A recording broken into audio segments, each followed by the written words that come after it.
Welcome to GI Insights on ReachMD. I'm your host, Dr. Peter Buch, and joining me today to discuss cardiovascular disease and metabolic dysfunction-associated steatotic liver disease, which was formerly known as non-alcoholic fatty liver disease, is our returning guest, Dr. Paul Kuo. Dr. Kuo is a professor of medicine and the Director of Hepatology at Stanford University, located in Stanford, California. Dr. Kuo, welcome back to the program.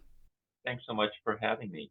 It's a true pleasure. Dr. Kuo, to give our audience a little clarity, can you explain why non-alcoholic fatty liver disease is now called metabolic dysfunction-associated steatotic liver disease, or MASLD for short, and how it's categorized?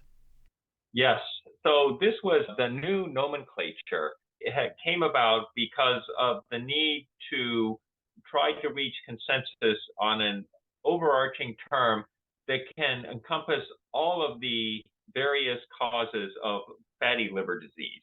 So just epidemiologically, if you will, what has been called non-alcoholic fatty liver disease is the most common liver disease worldwide. In some parts of the world, the prevalence is actually quite high, approaching 30-40%. And so for that reason, this disease, which had been called non-alcoholic fatty liver disease, which of course connoted that there's no alcohol contribution to the fat, was thought to be in some ways stigmatizing.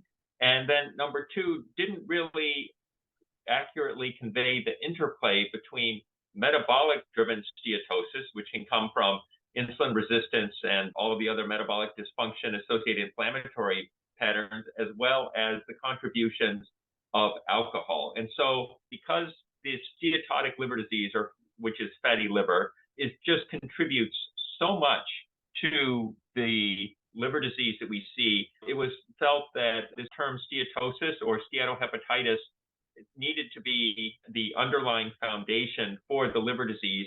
And then the other two dominant contributions to steatotic liver disease or fatty liver disease are non-alcoholic fatty liver disease, or the metabolic dysfunction or metabolic syndrome contribution to this would be accounted for by calling this now metabolic dysfunction-associated steatotic liver disease, or MASLD.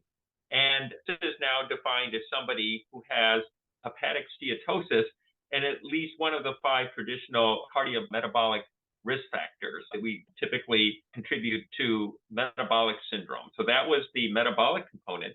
And then they wanted to also account for the amount of alcohol contribution, which also occurs for people who have steatotic liver disease. And this is also something that's also extremely important as well, because we want to be sure that people recognize that there is a contribution for alcohol-associated liver disease, which needs to be accounted for, and that is important for us to be able to quantify. And so there is now a category outside of pure metabolic-associated steatotic or metabolic dysfunction-associated steatotic liver disease called MASLD, which really is trying to describe metabolic alcohol-associated liver disease.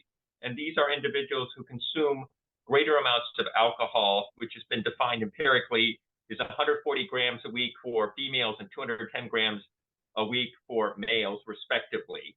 And then if you have fatty liver disease with inflammation, and then this is now what we used to call non-alcoholic steatohepatitis, this is now called metabolic dysfunction-associated steatohepatitis, so it's not NASH, but rather MASH. And of course, there is still alcohol-associated liver disease, which contributes substantially to our disease burden, is now the #1 indication for liver transplant worldwide. Lots of information, but I got a couple of questions here for you. What do we know about the patients who have MASLD and also consume alcohol? Do we have a lot of information on those patients yet, or are we gathering information for future use? Yes, so this is an important overlap that we are going to have to continue to study, because there is no question that alcohol use, even in small amounts, may contribute to steatotic liver disease and ultimately lead to progressive fibrosis and liver damage. And we've empirically now tried to quantify the amount of alcohol that's consumed such that if you are drinking less than 2 drinks per day or 140 grams per week for women, or 3 drinks per day or 210 grams per week for men, then the predominant steatotic liver disease you have is MASLD. If you have higher amounts than this, then it's alcohol-associated liver disease predominant. And so this is the continuum now that's being defined. And, as we move forward and learn more about this, we're going to probably recognize that the amount of alcohol that is being consumed is clearly not healthy, particularly in the setting of alcohol plus metabolic dysfunction-associated liver disease, that the amount of safe alcohol to consume is going to fall considerably. And in fact, you should not be drinking if you have metabolic dysfunction-associated steatotic liver disease regularly. Great. My other question here is, first, a definition for the audience. If you can just define what a PEth test is, and then describe whether you use a PEth test to determine whether your patients are consuming excessive alcohol. Yes, so PEth is a biomarker, phosphatidylethanol, and it reflects relatively recent alcohol use. As I was saying, the number one reason that we're transplanting in the United States is for alcohol-associated liver disease now. And one of the challenges we have is identifying individuals who have sufficient sobriety skills to maintain their sobriety, and we try and work with them for purposes of harm reduction. However, we do try to also verify that they've been able to stop their harmful consumption of alcohol. And we do this by looking for the metabolite phosphatidylethanol, or as it is called, PEth. And so PEth is very accurate, and it allows us to identify drinking that's occurred within the past few weeks, and compared to other prior biomarkers, doesn't have as many challenges. So it's used widely in the transplant arena. With regard to steatotic liver disease and those who have metabolic dysfunction, usually we're not so routinely using PEth here, except if we're trying to, if you will, ascertain maybe that how much alcohol is being consumed is maybe not being accurately reported by the patients that we're evaluating.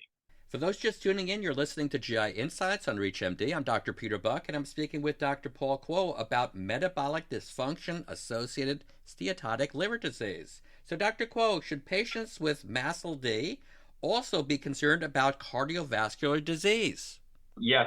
In fact, your question about whether or not cardiovascular disease is a concern for MASLD is a very important one, because the majority of people with MASLD or steatotic liver disease actually don't develop progressive liver disease. Probably just 20 to 25% of individuals who have MASLD actually develop inflammation in the liver called MASH, or progressive fibrotic disease that has the potential to progress to cirrhosis or even hepatocellular carcinoma.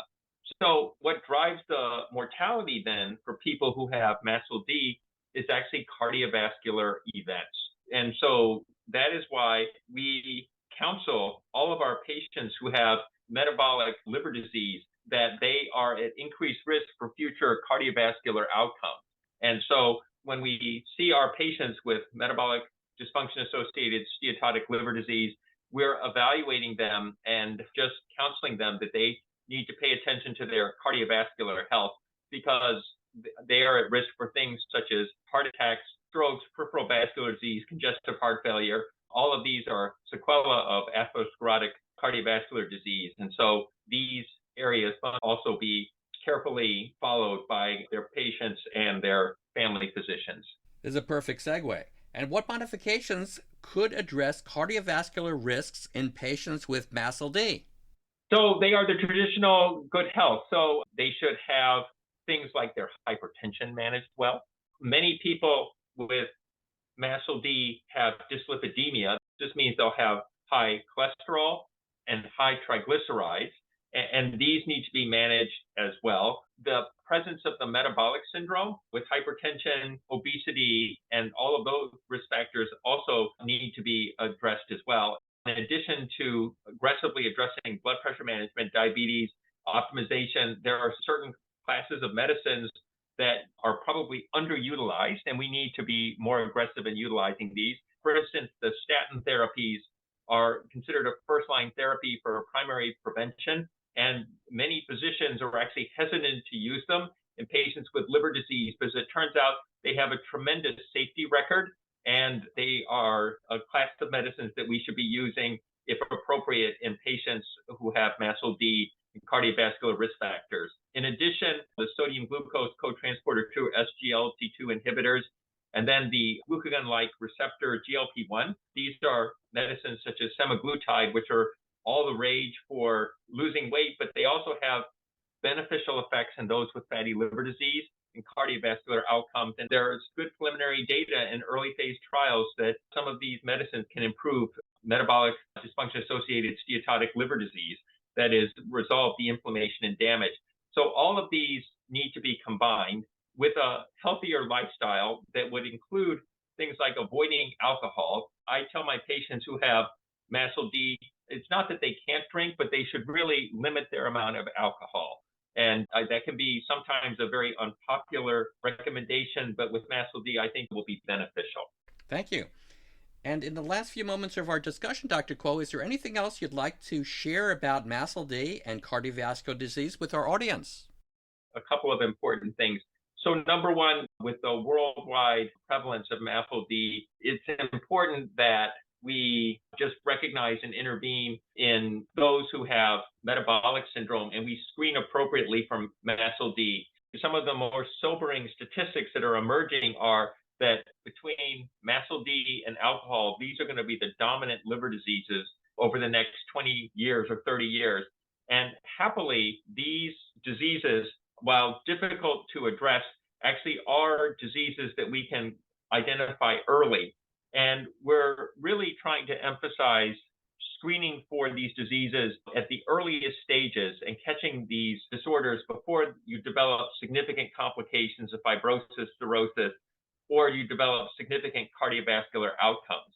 And so we have relatively good non-invasive testing to identify people with early stage metabolic dysfunction-associated steatotic liver disease.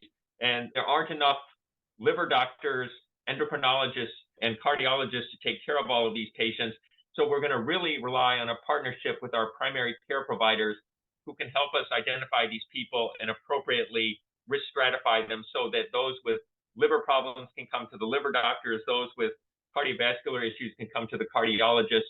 And in my opinion, as we move forward to successfully address this challenge, it really will be a team effort and take a village to make sure that we appropriately identify and risk stratify this population. I want to thank my guest, Dr. Paul Kuo, for educating us about this extremely important topic. Dr. Kuo, I really enjoyed our conversation today, and thanks for being here. Thank you for having me.